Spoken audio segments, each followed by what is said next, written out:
Aujourd'hui, pour ma minute judiciaire, je vais revenir sur un rebondissement dans l'affaire des assassinats de Leslie et Kevin.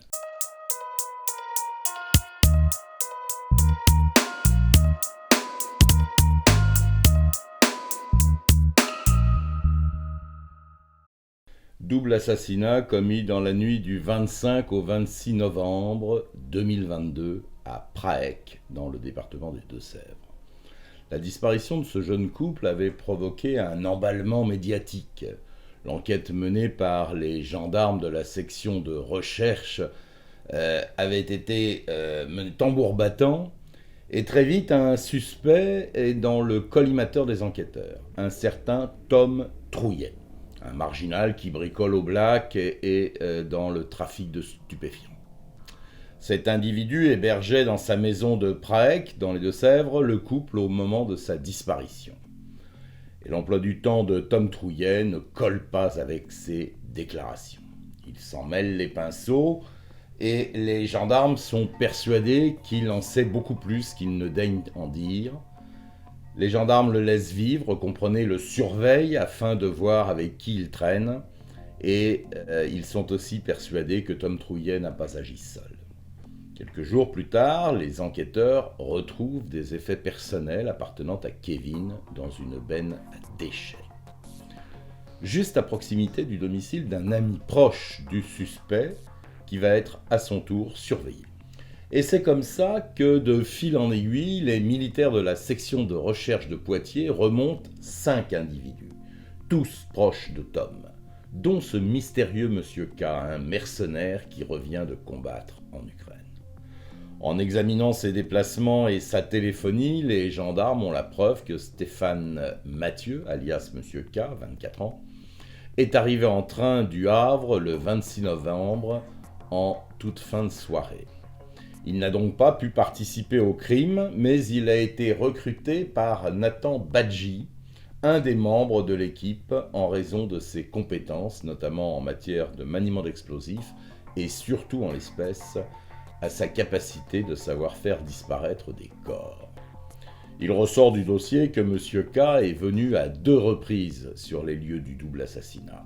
Une première fois le 26 novembre pour enterrer les corps et nettoyer la scène de crime, soit la maison de Tom Trouillet, qui était maculée de sang. Le couple a été massacré à coups de marteau et de machette. Puis une seconde fois, M. K revient pour déterrer les corps, les déplacer. Ça, c'était le 19 décembre. Il devait toucher une somme de 16 000 € pour sa participation criminelle. Il semble que la somme ne lui a jamais été remise. L'enquête prend du temps, presque 3 mois, où les gendarmes progressent en toute discrétion avant d'interpeller leurs 5 suspects. En garde à vue, les aveux des uns entraînent ceux des autres, le puzzle morbide se clarifie, le scénario criminel se met en place. Il en ressort que le meneur est bien Tom Trouillet. Ce dernier semble avoir agi à la fois par jalousie, il était amoureux de Leslie et la jeune femme aurait préféré le charme discret de Kevin. Tom avait du mal à digérer cet échec sentimental. Kevin était un dealer installé dans le secteur et disposait par ailleurs de fortes sommes d'argent liquide. Tom était fauché, il devait de l'argent à plusieurs personnes, dont Kevin. En l'éliminant, il réglait tous ses problèmes.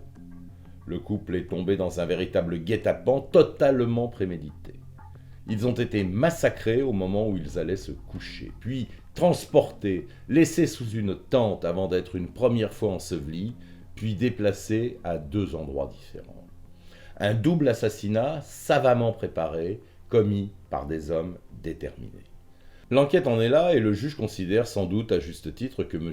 K, à savoir Stéphane Mathieu, peut retrouver l'air libre, à savoir la liberté.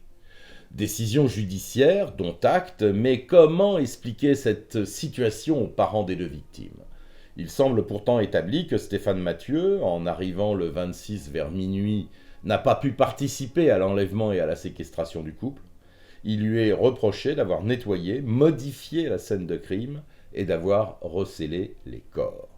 Sur le plan de la morale, c'est inadmissible, impardonnable. Mais sur le plan juridique, le plan judiciaire, sa responsabilité pénale est extrêmement diminuée, ce qui explique sans doute la décision de ce juge d'instruction. Monsieur K comparaîtra donc libre devant la cour des assises qui jugera les 5 hommes pour ce double assassinat particulièrement atroce. Voilà, c'était ma minute judiciaire. Je vous dis à la semaine prochaine sur notre chaîne YouTube du Nouveau Détective.